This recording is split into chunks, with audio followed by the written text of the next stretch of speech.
Oh, beautiful. Good deal. So, this month we have been on a quest, if you will.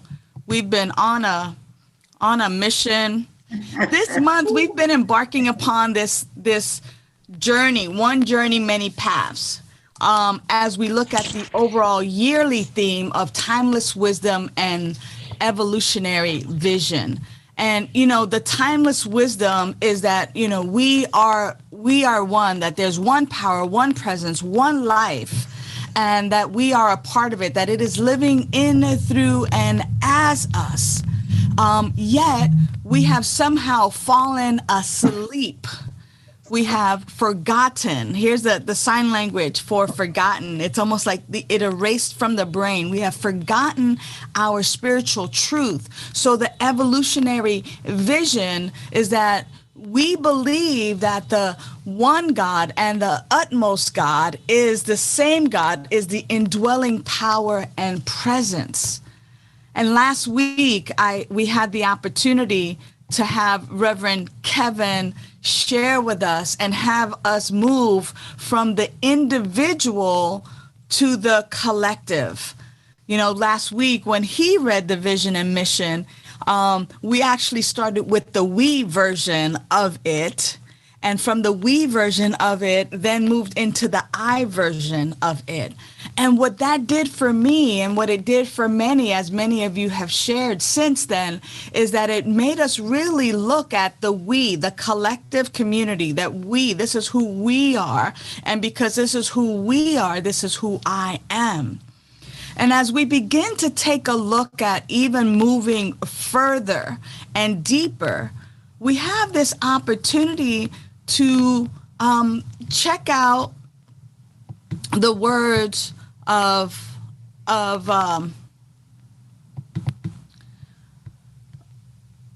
Matthew.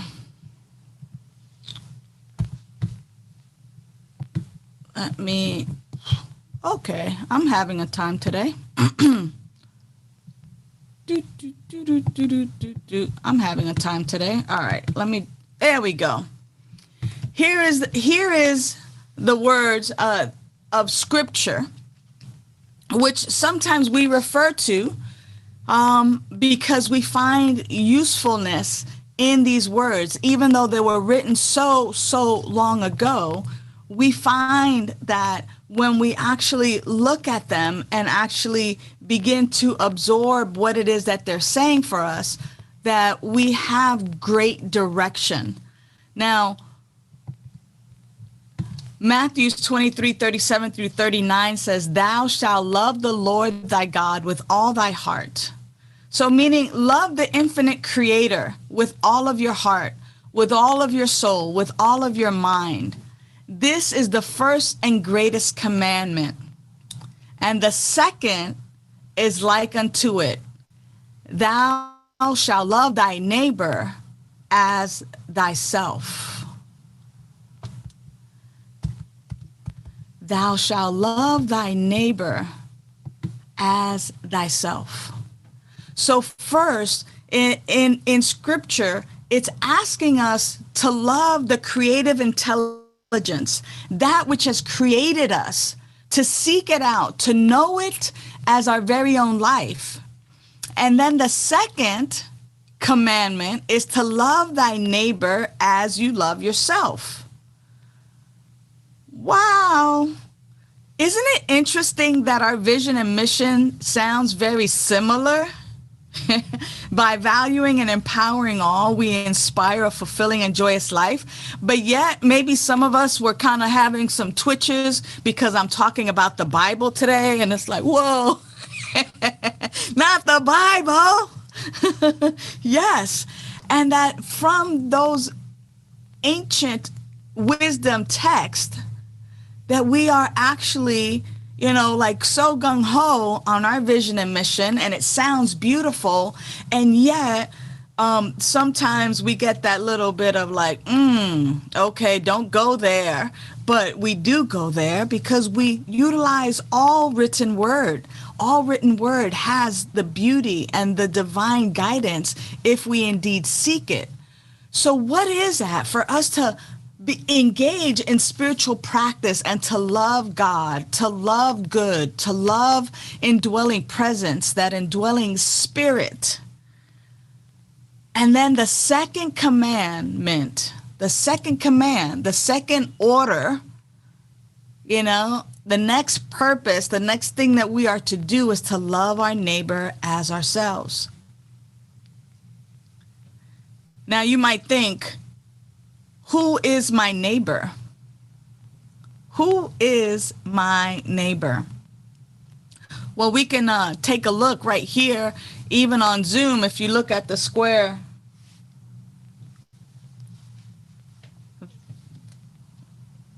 it works on Zoom really well, right? Like, there's my neighbor.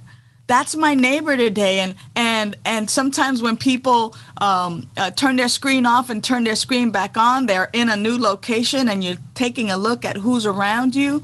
But we're also talking about physically, who is my neighbor? Because I am commanded to love my neighbor as myself. I am commanded, I am instructed to love. Now, the last week when Reverend Kevin moved us from me to we got that. And now what I get to do is actually get us from we to the world. We to the world. We've gone from me to we, and now we go from we to the world. To the world. Is it at all possible that I have been limiting the bandwidth, the span of what the word neighbor means? Is it at all possible that I have been limiting neighbor? And so I think about the people to the left and the right of me where I physically live, or in front of me or behind me, or maybe when I walk my dog, the neighbor down the street or the neighbor up the way. But can I begin to actually see that everyone is my neighbor? In the neighboring city, in the neighboring state, in the neighboring country, in the country actually overseas. That even though we're divided and separated physically by water or mass land, can I actually begin to see and entertain that everyone and that all life is actually my neighbor? Am I capable of actually seeing and believing and knowing that all is my life, and that all life is the life of God, therefore all is my neighbor? This scripture makes it sound as if there is separation, but when I begin to recognize the godness in all people, then of course the second command is like the first, which is love God, and to love God in each and everything, in each and every person. Here's what Ernest Holmes has to say about that. He says, we are to view ourselves in the other and behold God in all. We are to view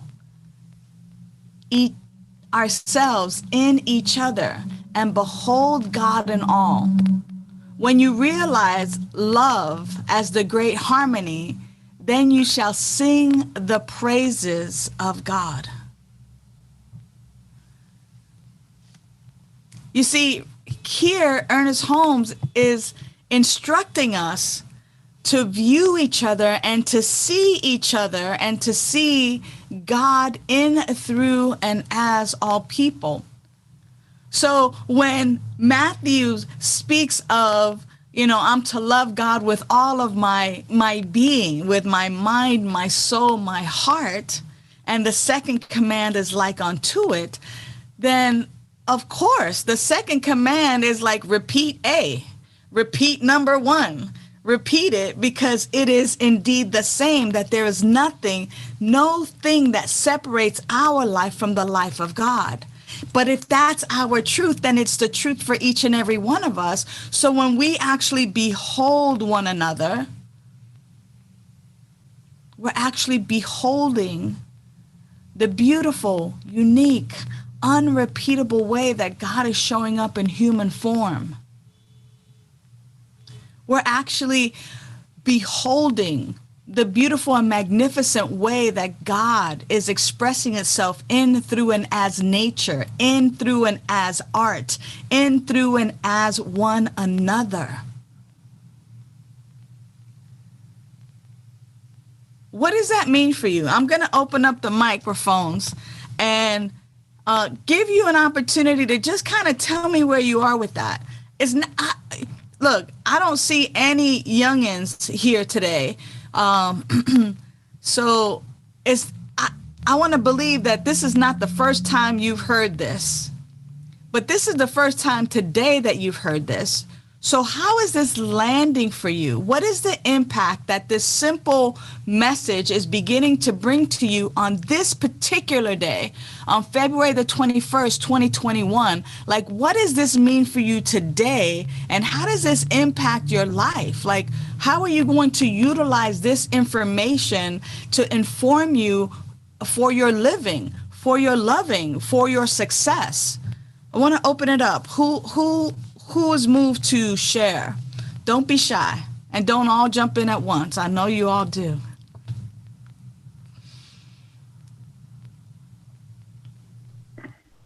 Yes, Bertha.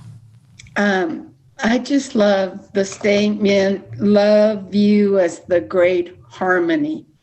I pray for harmony because I understand how important that connection was, but I never understood how simple the answer was. Now, I have definitely learned through this philosophy, simple and easy are not synonymous. They are not synonymous, but it is such a simple answer to achieve harmony with my neighbor in New Zealand. Yeah. And sometimes we get to be aware, right? That sometimes it's real easy to do that with someone in New Zealand, but can I do that with the person next door? Like, or the person who lives in my home, or the person who's like, who we talk about is right under my skin, who they just don't do the right thing all the time. They may not have the same political views that I have, or they may not be woke. They may not be so woke yet.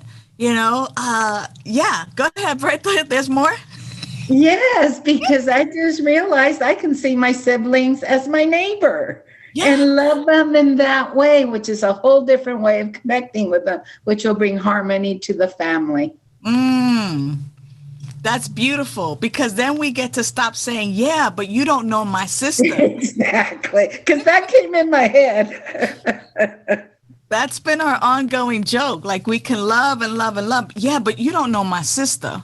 Yeah, absolutely. There's but that one person at work who's just so meticulous, or just so correct, or just so whatever it is that, just gets under our skin, that irks us. Right? Like, what does this do for us today? Yeah, Hannah. I think what's been important to me is recognizing, like, loving thy neighbor, that feeling about somebody that's wronged you, or you're doing all this work around it, forgiveness or whatever. And in the moment you feel like, I need to do this work because they're not doing theirs. But with this spiritual practice, with that trust in God, and that trust that we are all God's like love, truly, that's how we show up. I think all of that prayer helps that person too, where then one day you're like, wow, they become that neighbor that I've had to love and felt that way. And now all of a sudden I see them more as like, this is a lot easier. This relationship is a lot easier. And I think that God obviously has our trust in that has a lot to do with it. Absolutely. Absolutely. And we get to start wherever it is that we are. I think the key to today's message is, the goal is to love thy neighbor as thyself, to love thy neighbor as the godness, to see and to know that love is the harmony that links us together, and to love God with all of our being, right? I think the key is that as we engage in spiritual practice, that we actually begin to recognize that we're not doing spiritual practice. This was an aha for me. Like at first I was engaging in spiritual practice because I thought that I had to please God. Oh, I better meditate because I want to please God, because I'm going to be asking for some stuff later that I really want. And if God is pleased with me, woo-wee, I'm going to get what I want. Yeah. And,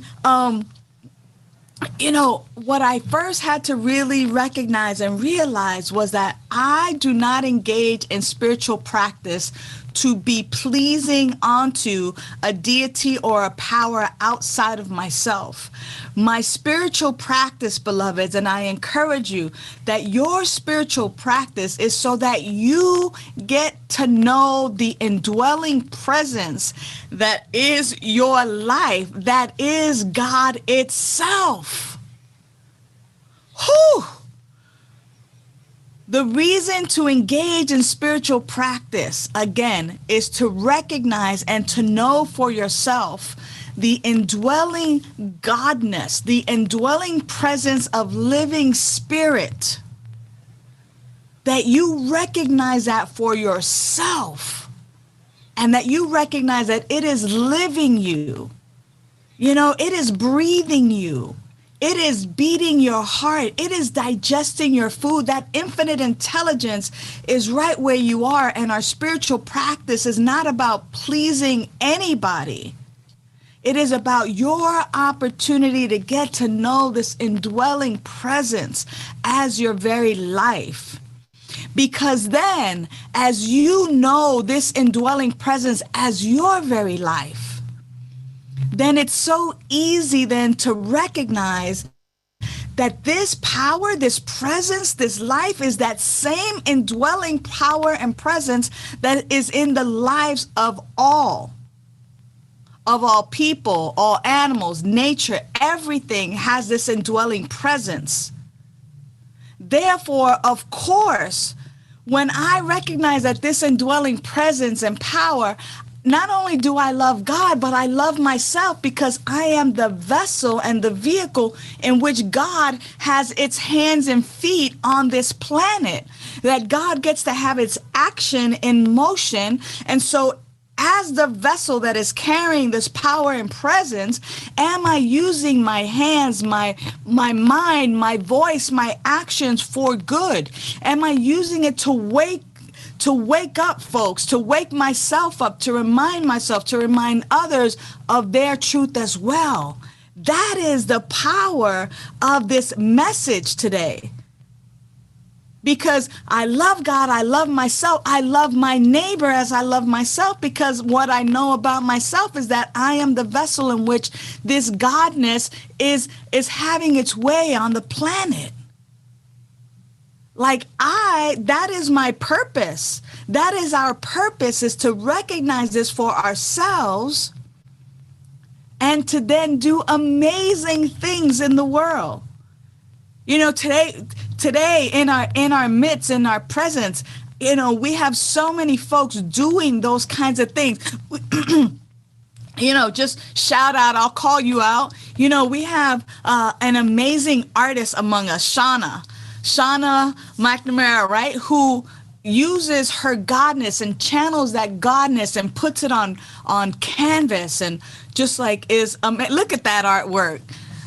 Look at that amazing artwork right there that she creates. We have people like Hannah Bolton who uses that godness within her to heal bodies and to massage and heal people and to really bring that godness, that energy, remind people to awaken to their beauty and magnificence. We have people like Jen, who, you know, is a doula who helps new life be birthed into and assists women in birthing lives, and, you know, and has a clothing company that reminds people of the truth of who we are. People like Sunny Daye, who's like, you know, do not let your body wear out before your life does. Be fit, eat nourishing things. I mean, I can go on and name all of the beautiful things that folks are doing, are practitioners who are reminding you of the truth of who you are. Like, this is how we use that godness. This is how we love our neighbor as ourselves. You know, people like Diane, who moved from California to Plano, Texas. We've been praying for you, beloved. We see how Texas is doing out there. You know, who moves across the country to be with family and provide that grandmother love, that mother love, that familial love. You know, people who sacrifice of themselves that they might, you know, see their life as a life of God. People like Idana, you know, who's like, I will get you into your next place where you call home, and really works with people. I mean, like, I can go on and on and on. Our ministers, you know, Reverend Kevin and Judy, who continue to bring the message of oneness. Like, when we recognize that this is our truth, when we let love be the harmony, we're loving our neighbors as ourselves. We move from the me to the we, and then we move from the we to the world. You know, folks that we don't even know. I want to share this out of our Science of Mind book. In the moments of the deepest realization, the great mystics have sensed that one life that flows through all, and that all are some part of that life. It also says that within the infinite mind, each individual exists. You're not separate from life. Neither is it separate from you. But you are a separate entity in it. Notice the capital I, in it. The individualized center of God consciousness. You are the individualized center of God consciousness, and you get to bring this out and share it with the world. So I'll leave you with my vision and what I also see. I see a world where people are living their best life and loving it. And what I know is that the spiritual way awakens us to seeing the oneness of life. Because I see a world where people are living their best life and loving it, I continue to move folks to a spiritual awakening so that we might see the oneness of life itself. And I want to leave us with this this final affirmation, something that we might know for ourselves. I am in the circle of love, which includes and binds all together in everlasting unity. I am in the circle of love, which includes and binds all together in everlasting unity. You know, what I want to share with you before I close is that oneness is not sameness. We're not the same. We're diverse. We have a variety and difference. And what we're here to do is actually to celebrate that variety and difference, not to separate ourselves because of it. If we continue to watch the news, if we continue to be moved by race consciousness, we will find differences and then separate ourselves because of those differences. It's important that we recognize that no two people, even people in your family, in your bloodline, No two people are the same. We are one, but we are not the same. We have an opportunity now to value difference, to use it to bring us together, to figure out commonalities, but also to respect the differences. You know, in our youth camps, when I was doing human relations work, we used to say, "Don't yuck my yum," and by that it meant, you know, if there's something that I go, yummy, don't say yuck. And I won't yuck your yum. If there's something that you eat that might be a little bit strange or something that you do that's way different, I'm not going to yuck your yum. Don't yuck my yum. Really means value each other's differences.